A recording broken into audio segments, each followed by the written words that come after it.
A esta hora le damos la bienvenida a 5:14 al padre Luis Ugalde, sacerdote jesuita, historiador. Gracias por acompañarnos, padre. De verdad un placer tenerlo acá en el estudio. Vladimir, gracias Bienvenido por a la Unión Radio. invitación y un saludo muy cordial a todos tus radio oyentes. Y bueno, encantado de conversar un poco. Bueno, caramba, fíjese, el 14 de julio de 2021, usted pues publicó un artículo en el cual llamó a la participación electoral y tuvimos el proceso electoral del 21 de noviembre con sus luces y sus sombras. Una de las sombras más oscuras ha sido lo ocurrido en Barinas. Me gustaría su reflexión, comenzando por este hecho de Barinas y luego una visión general de lo que ha sido este proceso y el momento que vivimos en Venezuela. Sí, a mí me han llamado la atención varios hechos. Uno primero, fui a votar temprano. Yo voto en la zona de Antímano, en la Universidad Católica. Había gente van ahí de Montalbán y de Antímano y algunos de Carapita. Y a las 8 de la mañana estaba vacío, cosa que es bastante normal. De ahí pasé a La Vega, porque yo llevo 34 años en la parte alta de La Vega, camino de las Torres, ahí tengo mi comunidad cristiana, y esa zona era muy chavista en sus tiempos. Hoy día pues hay una desilusión enorme. Y tampoco ahí había el movimiento que suele haber, ni siquiera de acarreo con transporte, etcétera, que es lo habitual. Y de ahí vine a San Ignacio, que es donde vivo, y a las 3 de la tarde me asomé y me dijeron, bueno, han votado el 17% y probablemente llegaremos a 24-25%. Bueno, hay otras regiones donde se votó más, pero ciertamente el tema de la abstención tiene diversos significados, naturalmente. Yo creo que hay un 20% o 30% de los que se abstuvieron que se abstienen siempre. O sea, no es una abstención militante, ni mucho menos. Hay otros, bueno, que no pudieron porque están fuera, etcétera. Pero, sin embargo, desde mi punto de vista, la abstención que se puede considerar más militante era porque, bueno, ya el gobierno tiene los resultados, domina todo, no hay nada que hacer, no deben venir los testigos de Europa, por ejemplo, porque eso es legitimar, etcétera, etcétera. Y yo creo que todas esas cosas han resultado falsas. Es decir, yo respeto la abstención, pero se ha demostrado, Maracaibo no ha sido una sorpresa, pero efectivamente ese gobernador era perfectamente derrotable, pero hay que hacer una política amplia de los que quieren el cambio. Y ese señor lo hizo.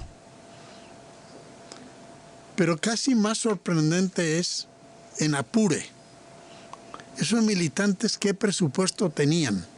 O en Barinas, o en el mismo Táchira. Y sin embargo, compitieron de tú a tú. Y para mí, lo que más me llamó la atención fue cómo es posible que, digamos, el madurismo o el gobierno, como se le quiera llamar,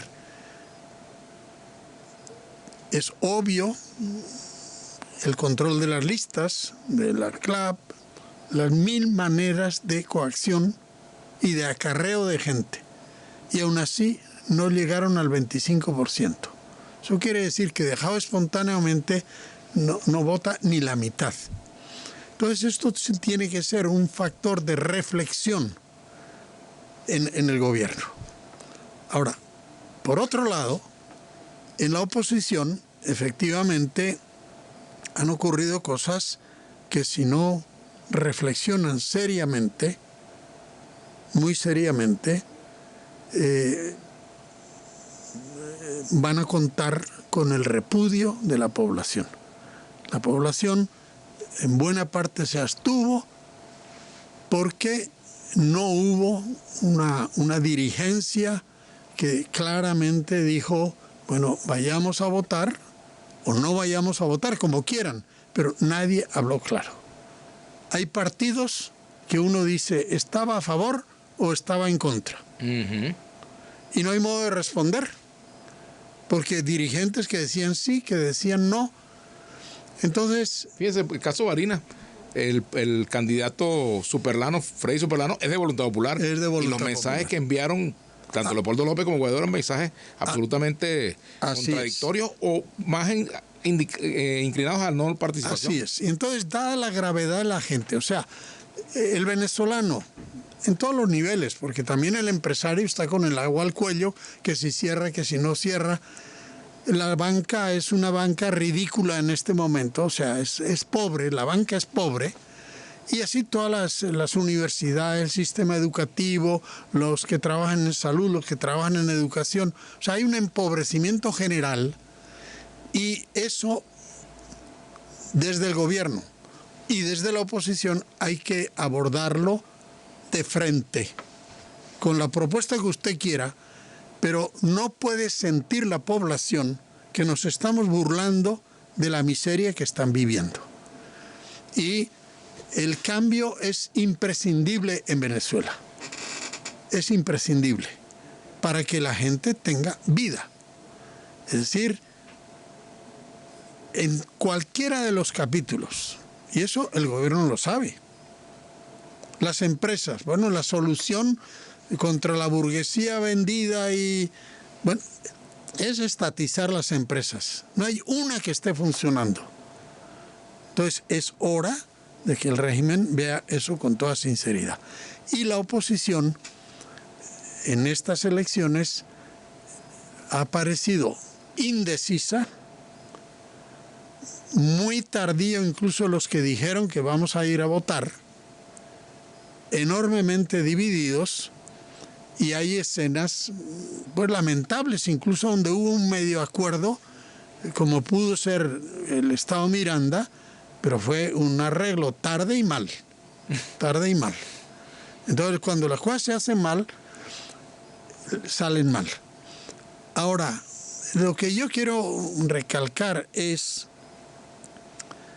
para mí, esta solución, el resultado no es desalentador, sino al revés. Las cosas se hicieron mal y salieron mal para el gobierno, aparentemente con el mapa rojo, pero salieron muy mal para el gobierno y salieron pésimamente mal para la oposición, porque la población se manifestó. Yo quiero salir de esto, pero usted no me acaba de convencer de cuál es el camino de salida. Y en ese sentido, como para mí, una elección regional, municipal, si está dentro de una hiperinflación, si está con un estado arruinado como estamos, etcétera, poco es lo que puede hacer usted en la alcaldía y en la... Entonces, el gran reto de Venezuela, de verdad, es el cambio. El cambio. Y hoy el gobierno no puede decir, mire, yo gané y en enero la economía suya, que recibe $7 o $2 o $3 o 20, es igual. En enero no va a mejorar. En enero vamos a estar peor que ahora. Lo más que puede decir es, bueno, hemos perdido en 8 años el 75% de nuestra economía. Las empresas están al 20-25% de su capacidad productiva. Entonces, lo más que se dice es, bueno, pero ya no vamos a seguir bajando. Pero eso no es ningún consuelo. Hay que subir rápidamente porque la gente está en el extremo. ¿Qué hago yo con decir la UCB no va a seguir empeorándose? No va... Bueno, si la UCB, bueno, vaya y vea. Entonces tenemos que salir rápidamente de esa situación. Y por eso para mí esto es en un último artículo pongo como el ejemplo del entrenamiento de fútbol. Vimos un partido de entrenamiento y vimos el contrario, dónde están los fallos, y vimos dónde están los fallos en el partido de uno también. Yo no tengo ningún partido, pero me refiero viendo los que quieren pues salir de este régimen y los que proponen pues otros caminos. Entonces, el gran reto ahora es el grado de sinceridad para ver los fallos propios, y para la oposición entenderse. Porque si los fallos no son en el fútbol, pueden ser fallos técnicos. Pero aquí lo que han aparecido también unas cargas emotivas de agresividad y de estrechez de miras que para reconstruir el país no sirve para nada eso. Fíjese, padre, usted habla de fútbol y tenemos que hablar del arbitraje. El rol del árbitro electoral en este proceso y sobre todo en el caso Barinas, el rol del Tribunal Supremo de Justicia, la sala electoral. Bueno, a mí confieso que me sorprendió porque en esta elección el gobierno quería portarse bien porque iba a haber observadores. Los observadores europeos llegaron a Miraflores, invitados, recibidos cordialmente. Y cierta oposición diciendo, no, esos van a venir a ratificar y a bendecir una elección tramposa. Y no fue así. Ellos hicieron una observación y señalaron, bueno, hay cosas que han mejorado, pero no ha pasado el examen de las condiciones democráticas mínimas que exige el mundo.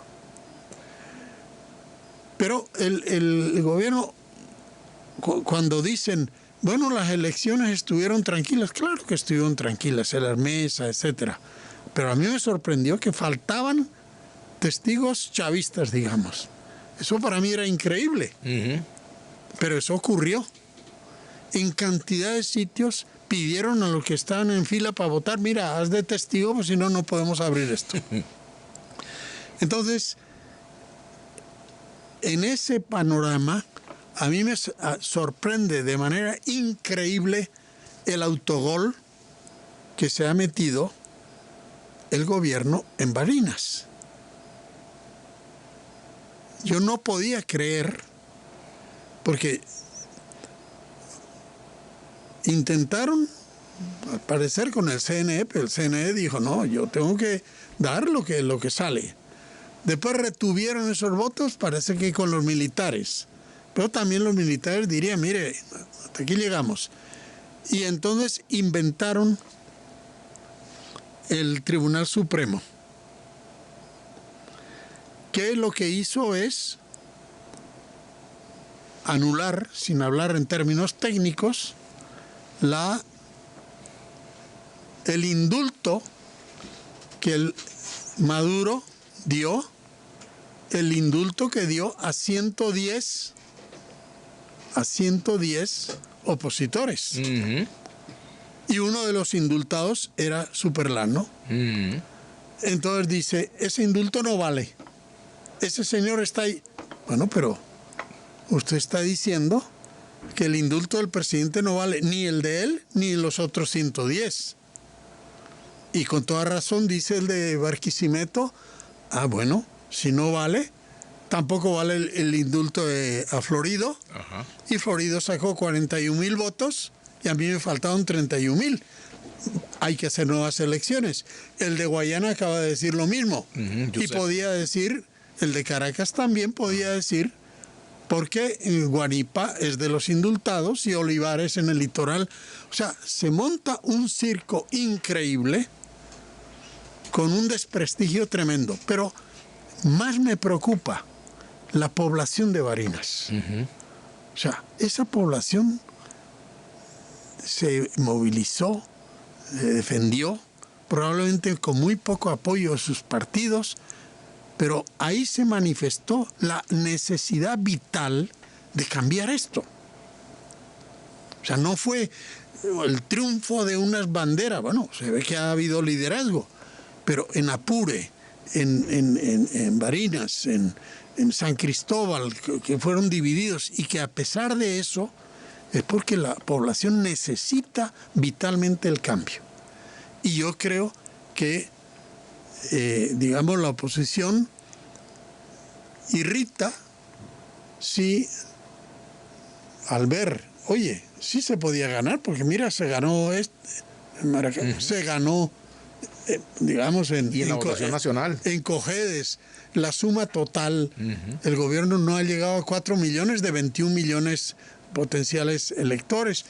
Bueno, entonces sí se podía, y estamos perdiendo una oportunidad. Y entonces la gente dice, ¿por qué perdemos la...? Porque fulanito de tal, él quería figurar y entonces no quiso apoyar a lo otro. O sea, esas cosas elementales. Mire, padre, tenemos que irnos a la pausa, pero yo le preguntaría a usted rapidito antes de irnos a la pausa, ¿qué penitencia le pondría usted al gobierno y qué penitencia le pondría a la oposición por el comportamiento que han tenido? Lo puede responder ahora si quiere. Sí, bueno, la penitencia del gobierno para mí es la siguiente. Yo nunca voté por Chávez, pero siempre entendí, y así escribí, que hubo una gran cantidad de gente, sobre todo en los sectores populares,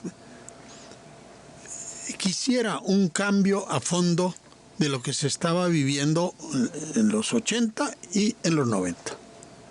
Entonces, ahí hay una esperanza. Pero hoy día no tiene más remedio. Los que simpaticen con el gobierno no tienen más remedio que reconocer. Y yo quise combatir la pobreza y la hemos llevado, la pobreza de ingresos, la hemos llevado al 90%. Digo pobreza de ingresos porque hay mucha gente que tiene una casa de gente acomodada y tiene un buen carro y tiene, pero sus ingresos como profesor de la UCB no pasan de $30. Es ingreso de pobre. Es dólar diario, etcétera, ¿no?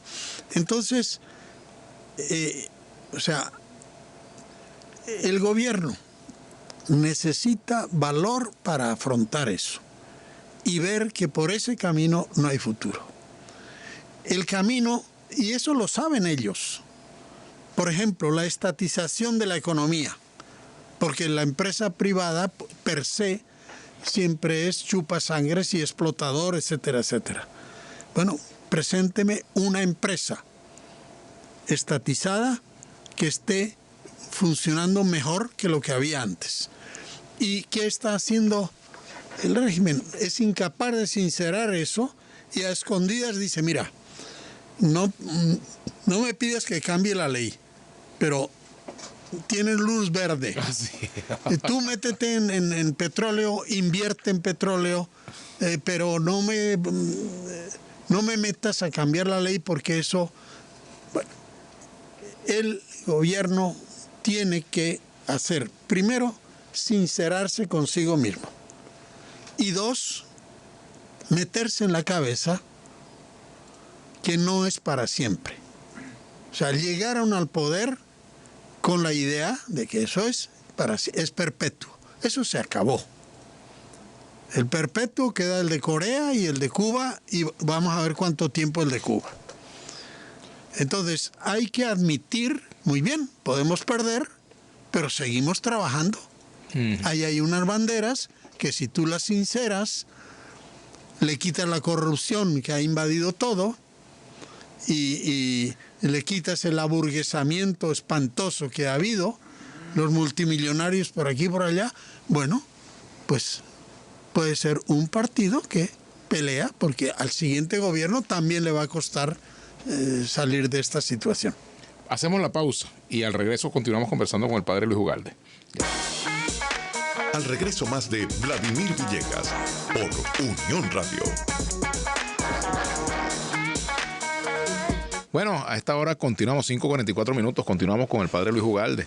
Hasta las 6 vamos a estar con él conversando sobre esta situación del país, sobre todo lo que hemos vivido. Bueno, yo le preguntaba antes de irnos a la pausa sobre los pecados, o mejor dicho, más que los pecados, la penitencia que usted le pondría al gobierno y a la oposición. Quedamos pendientes con las penitencias que el padre Ugalde le pondría a la oposición. ¿Cuáles son? Bueno, yo en la oposición lo primero que pondría como penitencia es tener el valor de mirarse en el espejo.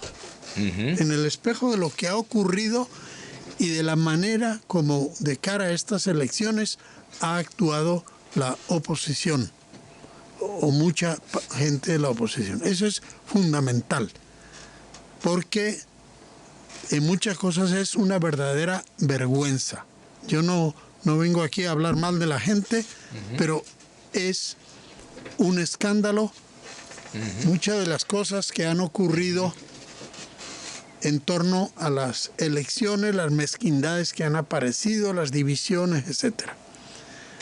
Y por encima de eso, lo más fundamental es en este momento la humildad política para acercarse directamente a aprender, a escuchar ese inmenso malestar que hay en la población. Ellos saben que existe el malestar, pero no es lo mismo que entrar de lleno, acercarse a la gente con humildad y reaprender y dejar que surjan los liderazgos. Esta elección era una oportunidad buena para los liderazgos locales, la renovación. Y seguramente en varios sitios se habrá dado, pero en otros hemos visto actuaciones muy negativas en cuanto a no admitir liderazgos muy fuertes que están naciendo, pero que no son del cogollo del partido, aunque sean del partido. Entonces yo creo que en eso tiene que haber un cambio muy, muy fuerte. Y en tercer lugar, Venezuela no puede ser reconstruida si no hay un acuerdo a fondo, un acuerdo enfocado en la reconstrucción y que nos ayude a buscar también las colaboraciones internacionales, a superar las sanciones, ese tipo de cosas. Pero esto significa reactivar. Hay gente que se dedica a desprestigiarlo, pero a reactivar y con fuerza y con velocidad las negociaciones de México. El mundo ha caído en la cuenta que Venezuela sola no puede dialogar, si no bastaría ir al Parlamento, ese es el sitio donde se dialoga. Pero de parte y parte hay acompañantes, etcétera. Yo sé que las agendas también están bastante hechas y si ambos lados van con conciencia clara de que así como estamos, el país va a la derrota y que la población con toda razón va a repudiar a toda su dirigencia de un color o de otro, eso va a ayudar a ir a la reconstrucción del país. Y en Venezuela ha habido cosas, digamos, interesantes en ese sentido. Porque a veces dicen, no, es que nosotros los venezolanos, no, yo no creo nada de eso. Los venezolanos tenemos las virtudes. López Contreras era ministro de Defensa de Gómez. Y Gómez muere y hay un montón de opositores en la cárcel y en el exilio.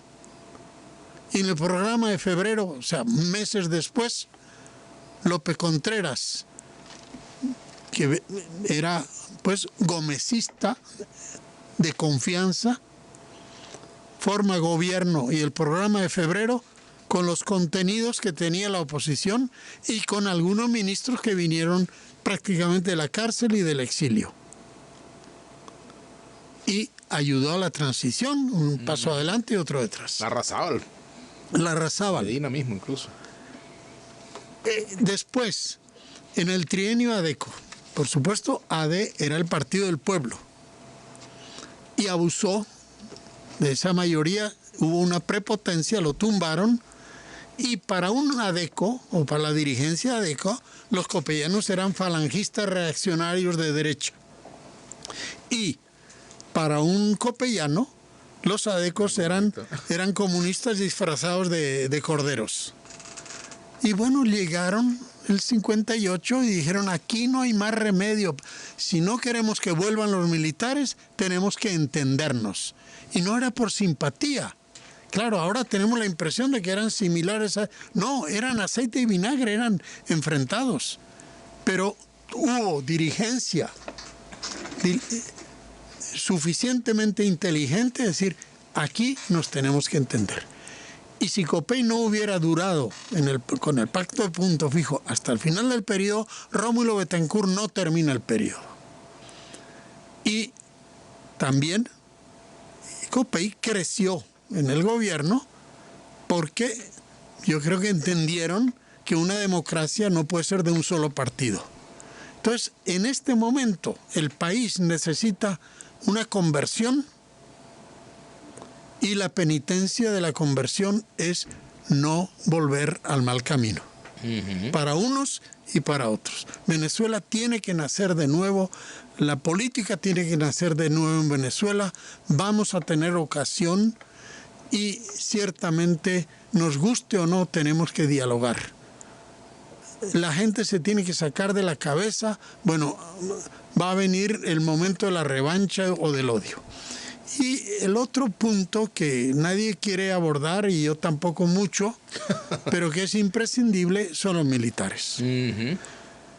La Fuerza Armada tiene un papel fundamental en el país, porque es defender al país. En este momento, la principal defensa del país es ayudarle a que salga de la miseria en la cual estamos, con los servicios públicos paralizados, agua, luz, etc. Entonces, la Fuerza Armada, su función es potenciar la democracia, la convivencia venezolana, y por eso es importante que la Fuerza Armada reflexione también sobre lo que ha pasado en Barinas y también sobre el estado en el cual estamos en el índice de corrupción mundial, por ejemplo, cómo estamos. Y claro, me dicen, no, pero no lo van a hacer porque hay militares corruptos. Claro que hay militares corruptos, pero hay muchos más militares no corruptos que corruptos. ¿Y qué cree usted que debe hacer la Fuerza Armada? Además de reflexionar. Bueno, apoyar incondicionalmente este proceso de verdadera democratización, de verdaderos diálogos, empujar un poco en esa dirección. ¿Usted cree que después de lo ocurrido en Barinas hay chance de que el diálogo se retome nuevamente? Yo creo que sí. O sea, yo creo que es algo tan imprescindible que aunque nos cueste, no, yo a ese no le doy la mano, usted va a terminar dándole la mano. Bueno, Rosales se la dio al presidente Maduro y se la dio también Manuel Rosales y Morel Rodríguez. Así es. Entonces es un gesto, no, yo no le saludo. Bien, yo no simpatizo con él, pero es venezolano. Usted no lo va a echar ni fuera del país ni en la cárcel, salvo alguien. Pero usted no es quien, para eso están los tribunales y están los delitos. Pero tenemos que meternos en la cabeza que Venezuela de mañana saldrá de donde está si tiene capacidad de sumar y si tiene capacidad de ponerse en la piel del otro. Yo siempre digo, por ejemplo, el esquema ese, que uno lo entiende porque así se sembró, los pobres son pobres porque los ricos son ricos. Entonces le irá bien al país el día que a los ricos les vaya mal y a los empresarios les vaya mal. Yo digo, no.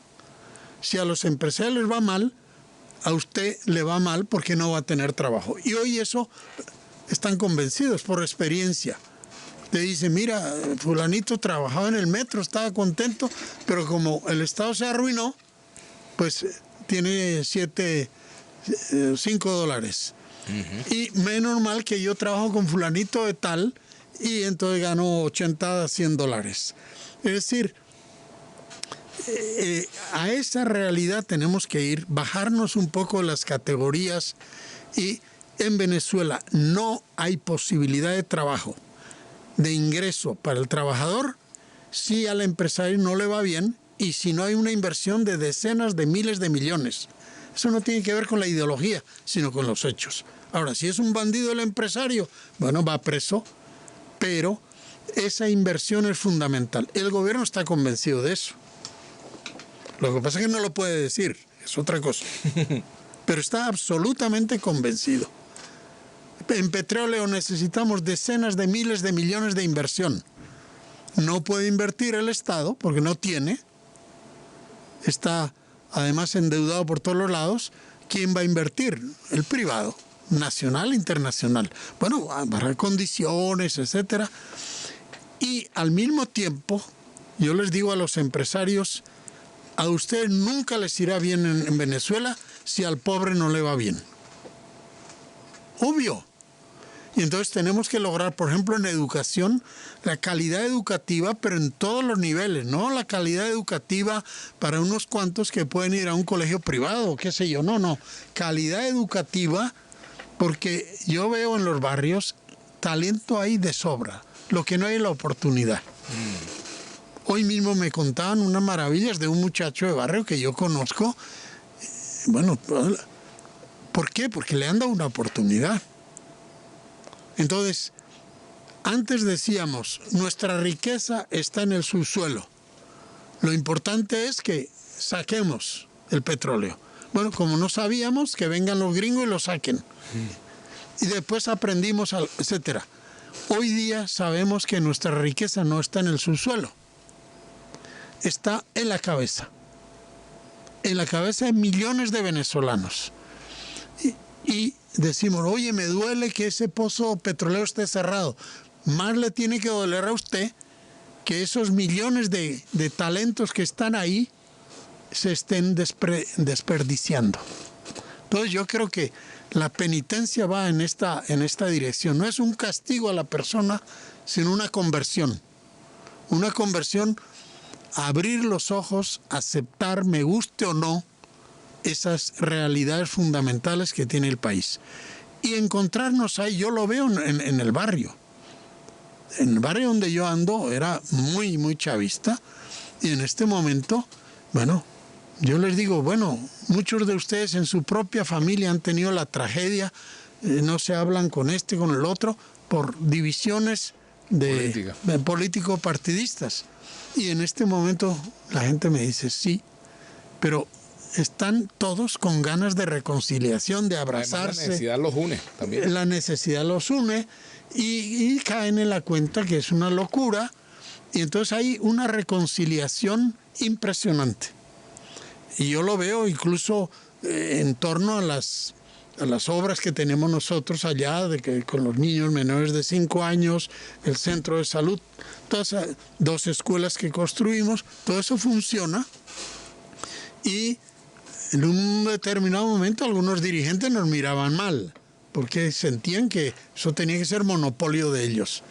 En este momento incluso algunos se acercan para pedir comida. Y nosotros ¿qué vamos a hacer? Pues, por supuesto. O sea, lo que haya.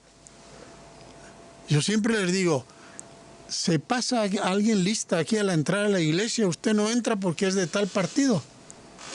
Bueno, entonces hay que prender fuego a la iglesia, porque eso es contradecir lo fundamental. Entonces, ¿la iglesia qué tiene que hacer? Unir, convocar, ponerlos a hablar. Y el venezolano, en ese sentido, yo que no nací aquí, yo le veo una gran virtud. El español, que vivió la guerra civil, que fue una cosa espantosa, guardaba la memoria de los agravios 30, 40, 50 años después. Porque en tiempo de la guerra fulanito me denunció a mi papá, lo llevó a la cárcel, todo eso. En Venezuela yo he visto gente que fue guerrillera y el gobierno no solamente lo recibe, la entrega, pues el paso a la vida civil libre, sino lo nombra ministro. Teodoro, por ejemplo, Pompeyo, en fin. A mí Caldera me dijo, en un cumpleaños de su ministro del Interior, que era Copellano, me invitaron y yo fui, porque ya había perdido, a mí no me gusta ir a Miraflores, pero ya habían perdido, Chávez había ganado la elección, me invitaron y ese era profesor de la universidad y fui al cumpleaños. Y me pusieron junto a Caldera y en un momento Caldera me dice, para mí ese ha sido una